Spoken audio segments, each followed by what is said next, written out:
So you can write potential here, that V is equal to 0 from 0 to x to a and infinite elsewhere.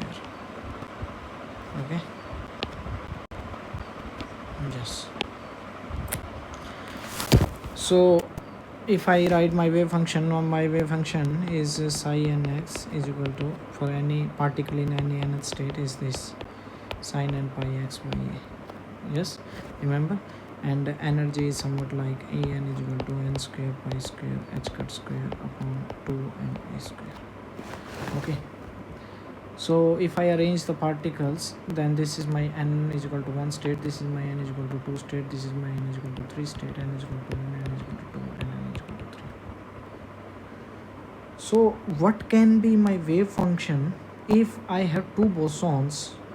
Now bosons are those particles which follow the symmetric wave function, and the wave function should be symmetric always. Okay, particle follows the symmetric wave function. They can be in same eigenstate. Fermions cannot be in same eigenstate according to Pauli exclusion principle, because they follow the Pauli exclusion principle and their wave function is antisymmetric.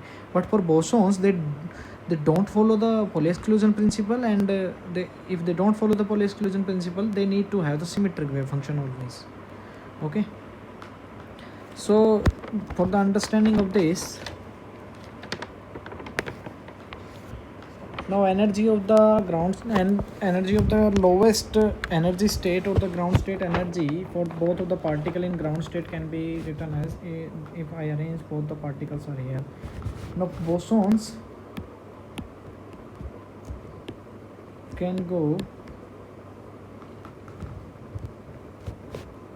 or bosons can go in the same eigenstate. Any number of bosons can go in the same eigenstate.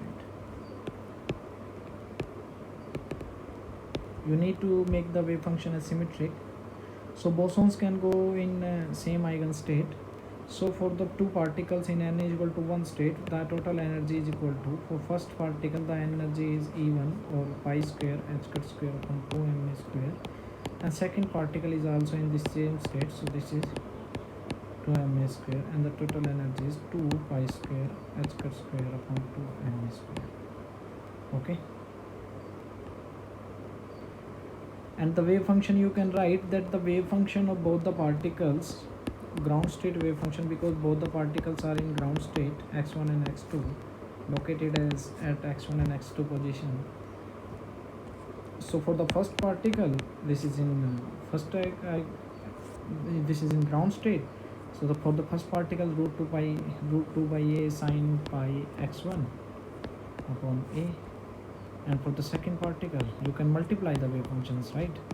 Pi x2 by a, right? Yes, okay.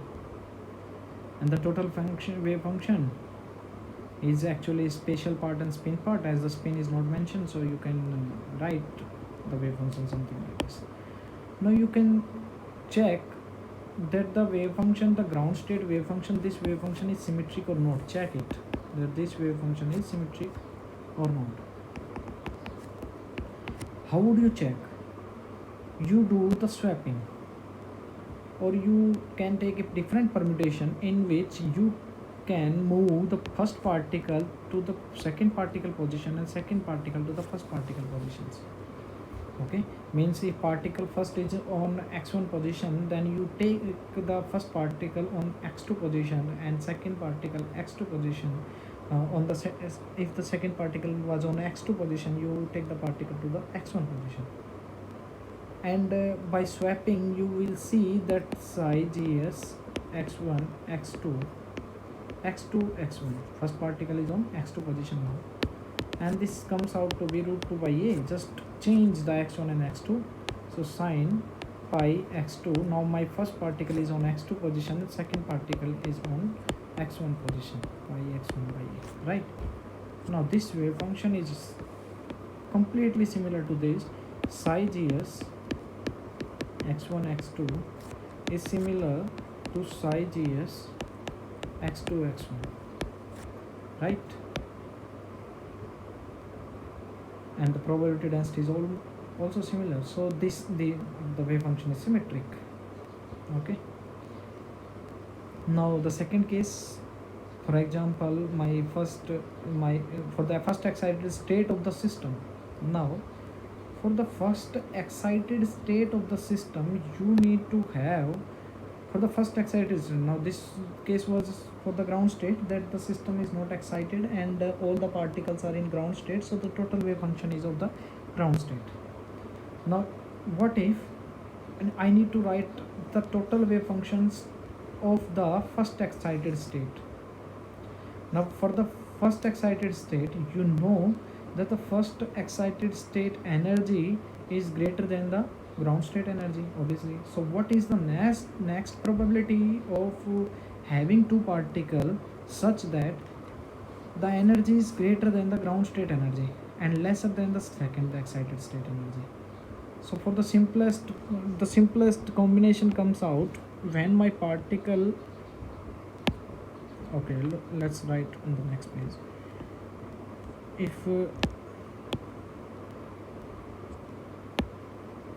this is my first state n is equal to 1 and this is my second state n is equal to 2, so the energy, the next possible combination comes out when my first particle is in this at ground state and second particle is in the first excited state, and the energy of the combination comes out to be E is equal to pi square h cut square upon 2ma square plus 4 pi square h cut square upon 2ma square.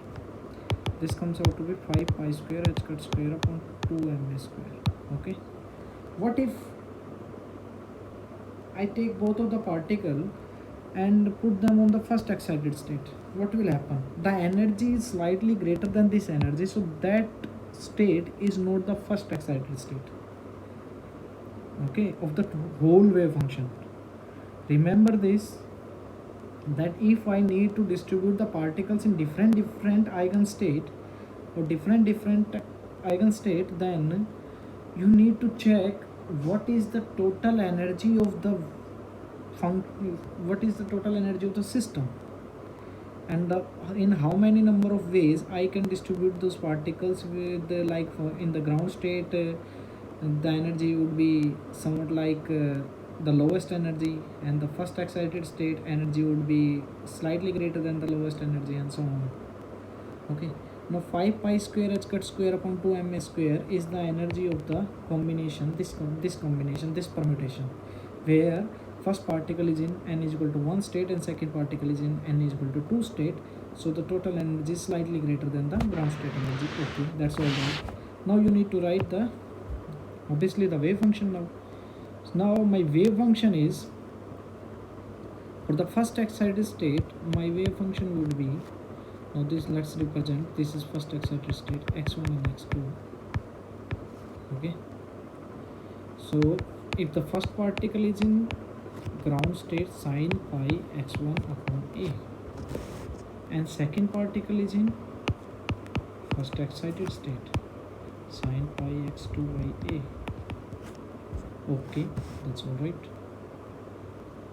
but I have a different combination as well, different possibility as well, that my second particle is actually in first state, because I cannot distinguish both the cases. So sin pi x2 by a into root 2 by a sin pi x1 by, okay, because they are identical particles, and for quantum identical particle wave function overlaps, we cannot distinguish the wave function using Heisenberg uncertainty principle. Remember this thing, for the quantum particles means identical particles,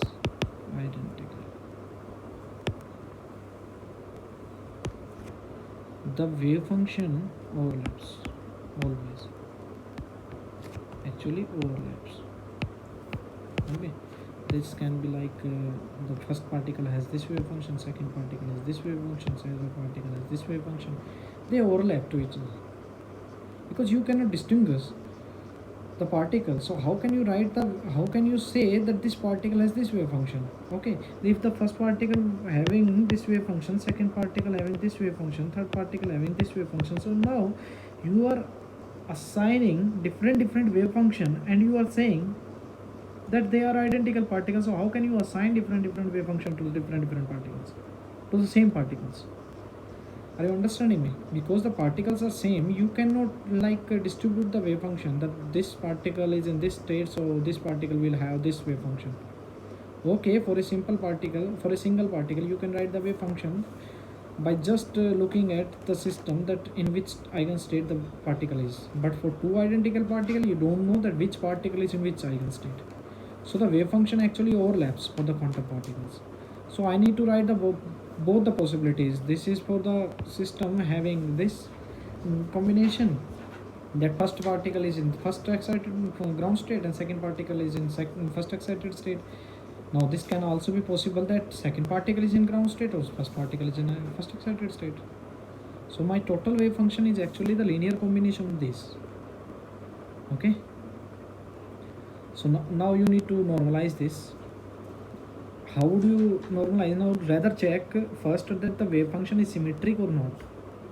If this wave function comes out to be symmetric, then we know this is not plus minus. Okay, this is not plus minus, this is first.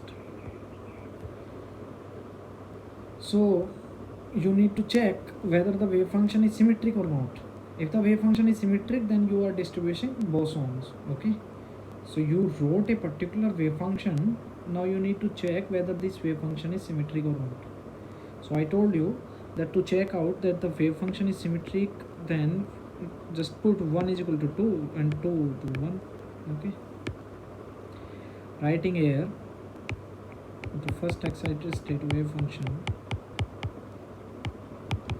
is actually root 2 by a sine pi x2 by a. Just put 2 to the place of 1 sine pi x1 by a plus root 2 by a sine pi x1 by a root 2 by a sine pi x2 by a. If you compare this equation to this equation, you will get that they are same. So we have a symmetric wave function. Now you need to normalize this wave function as well. And to normalize this, you multiply 1 by root 2. You can also find out the normalization constant by putting the inner product of this equal to 1. So you can find out the normalization constant, and that will come out 1 by root 2. Okay, so similarly you can write the wave function of second excited state, third excited state, fourth excited state, nth excited state for two particles. Remember, okay, you need to do the same for the fermions. Now remember that fermions cannot be in same excited state and their wave function should be antisymmetric. Okay, so do that on by yourself. Okay, thanks.